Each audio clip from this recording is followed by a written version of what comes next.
So, 7 months after the movie that was X came out, we're getting a prequel about Pearl, the old woman from the original movie. Is it worth watching, and does it continue the success of X? Let's talk about that now.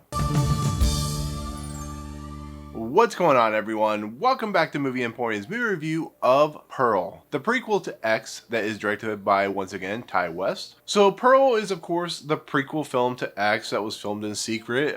This, of course, shows the story of Pearl, who was played by Mia Goth in the original movie, who was the old woman. This time we see her in the World War I era, the early 1900s, as a young woman whose husband is, of course, in the war. She's actually helping take care of her father, who has some kind of disease. Unfortunately, is played by Matthew Sunderland, and she has a very strict, very kind of by the book mother, who's played by Tandi Wright, who of course plays Ruth. And it basically is a story about how this character of Pearl eventually got to where she got to in the movie that was X, and kind of shows the trajectory, the state, the mental capacity of how this girl was treated, and how she just kind of lost control, and everything that just kind of spiraled out of control until she got to the point she was at. But in this film, she is very much a dreamer, a fantastical, a woman who's very much enraptured by dancing and movies and film and pictures, but is also having to deal with a pandemic, which is very prescient in today's society. But along the way, she meets a projectionist who is a very handsome individual that really is a bohemian individual, and then she of course has a friend or a stepsister or whatever you want to call it, that's named Mitzi, who is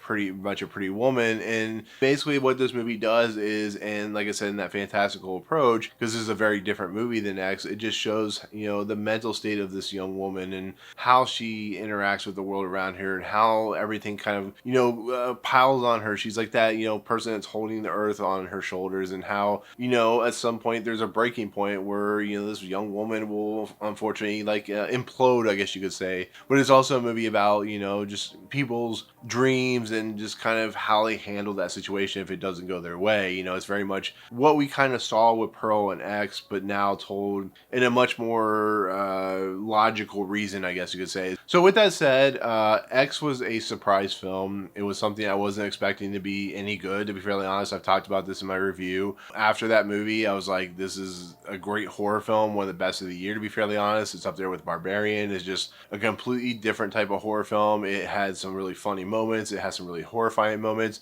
but it also had the mystery of who these people that these individuals are renting from, what is their story. And that's what Pearl does, is it allows that story to play out in a very 1900s style of filmmaking. It's very, very much all the credits begin or at the very beginning of this movie, and the way it does the it does the close out on the fade out of the circle and stuff like that, with the characters' faces, stuff like that, how everything feels a little more old fashioned with the way the camera work and the story's playing out. This is definitely a horror film in its own right, but it's also very much a tragedy in a lot of respects. And I went into this movie not really, it was kind of surprising that it was coming out in 2022, because two films of the same universe, you don't expect that to happen unless it's a Marvel movie. So I was really anticipating this film. I knew this film was happening after it kind of was brought out in the open. But once the trailer released, and once we found out that this movie was coming out in September, I was like, okay, sign me up. And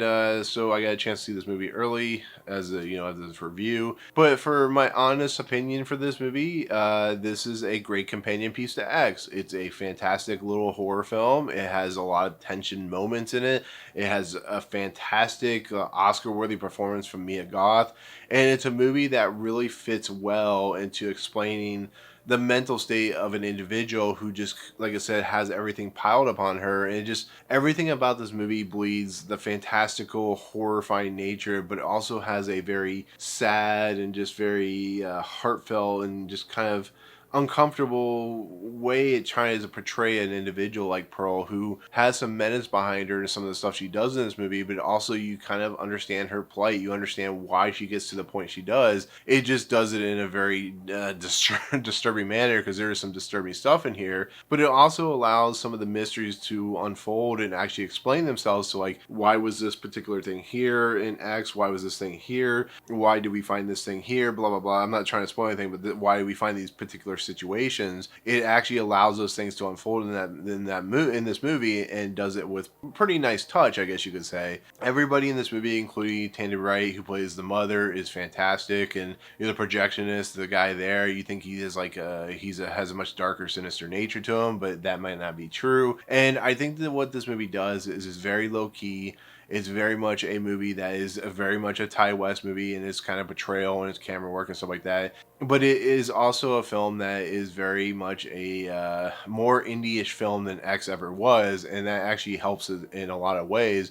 So, the fact that there's only a few characters in this movie, and, one of the characters is, an individual that is being portrayed by Mia Goth in her kind of situation, I think it truly works, and the music's fantastic. It really feels very old style in its old school nature. Like I said, the camera works amazing in this movie, and though this movie does go to some places which I don't know if were perfect or not, I think in the end it does a great tone and great setting to it, and it actually has a very interesting conclusion to the film that, like I said, will lead eventually to the film that is X. I do, like I said earlier, I have to give a lot of credit to Mia Goth in this movie, because she has to do a lot. She has a lot on her shoulders with the characters she's portraying, but I think she takes the task to heart. She really does a nice job. It's like I said, if it weren't for like a million other performances, I probably would definitely give her the ability or the option to possibly nominate for an Oscar, because there is a scene in this movie where it's just her for like 5 to 10 minutes or whatever the scene is, where it's just one cut, it doesn't end, and she just gives a bravado performance with just emotion and heart, and you can just see why she went to the depths that she does in this movie. And Mia Goth is once again proving why she's one of the best actresses, most underrated actresses working in Hollywood today. And she gives a bravado performance. It's really, really amazing. And it's unsettling when it's unsettling. It's heartfelt when it's heartfelt. And it's very much a performance that has a lot of layers to it that are they start bleeding through as the movie moves along. But that's also to the credit of the fact that she helped write the script with Ty West and kind of moved in, kind of shaped it to where it needed to go. But once again, Ty West is just proving himself as just one of those talented directors that he finds projects that he likes, or projects he kind of develops, and he finds a way to make it work for, may not be like the film you love the most, but in the end, I think it's a film, that he is really what he is known for, what he is doing. He takes no qualms about the things he goes for and the kind of decisions that he makes, and that's why it is a Ty West film like it is. But when it comes to like X and this film, I think these are more approachable films for an audience compared to his other films like The Innkeepers and stuff like that. So go in knowing that even though this movie has disturbing content, it is very much a much easier, kind of more straightforward film that definitely leads, like I said, more into what X is eventually going to become. So overall, to kind of conclude this review, I really enjoyed this movie. I think it has some great moments. It has some great disturbing moments. It has a great kind of look into the psychology or the mindset of an individual that just gets beat upon and to the point where they kind of snap. And if you liked X, I think you'll definitely enjoy this film. And there's people that didn't like X that actually like this a lot more. So anyways, with that said, that is gonna be my take on Pearl, the new film from Ty West, and of course the prequel to X. Thank you so much for watching. Comments below, what do you think of X? Are you looking forward to Pearl? Let me know in the comments. Otherwise, if you like what you see in this video, awesome, hit the subscribe button to join Movie Emporium. Hit that notification bell top to find what's coming next. If you like this video, awesome, hit that like button, and as always, we'll see you guys on the next video. Peace out.